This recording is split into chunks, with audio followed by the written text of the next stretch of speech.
Good afternoon guys, সবাই নিশ্চয়ই ভালো আছো। আমিও ভালো আছি। দেখো আজকে আমাদের দুপুরের লাঞ্চ হয়েছে হলো ভাত। এই দেখো ভাত, তার সাথে আছে আলু ভেন্ডির তরকারি আর আছে ডিম কষা। এই দেখো ডিমটা কষা কষা করে রান্না করেছি। ডিম কষা বড় মেয়ে খাচ্ছে ওই ঘরে।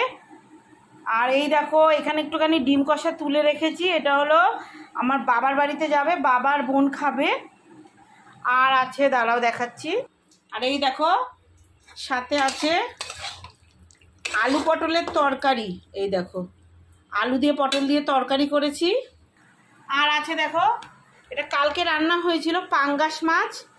এই দেখো পাঙ্গাস মাছ বেশি নেই, দুটো মাথা রয়েছে। মাথাটা রয়েছে, মেয়েরাই খেয়ে নেবে দুজনে দুটো মাথা। আলুটা অনেকটা দেওয়া হয়ে গেছিলো। এই দেখো তাহলে আজকে দুপুরের কী মেনু: ভাত, আলু ভেন্ডির তরকারি, ডিম কষা, এটাই মেন। আর হলো কালকের এই যে পাঙ্গাস মাছটা রয়েছে, তার সাথে আছে আলু পটলের তরকারি। এই দেখো আমার জন্য এই প্লেটটার মধ্যে ভাত বেড়ে নিয়েছি।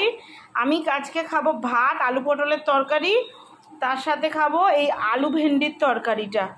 আমি এখন ডিম টিম কিছু খাবো না, মাছও খাবো না, আমার ভালো লাগছে না এসব কিছু খেতে। আমি এই ভেজিটেবলসের এই দুটো আইটেম দিয়েই আমি অল্প ভাত নিয়ে নিয়েছি, এটা আজকে খেয়ে নেবো, আর কিছু খাবো না। যদি ডিম খাওয়ার হয় তাহলে রাত্রে খাবো, এখন আর আমি ডিম খাবো না। তাহলে দেখলে বন্ধুরা আমার দুপুরের আজকের মেনু কি হয়েছে, তোমাদের কার কী হয়েছে সেটা কমেন্টসে জানিও। Bye bye.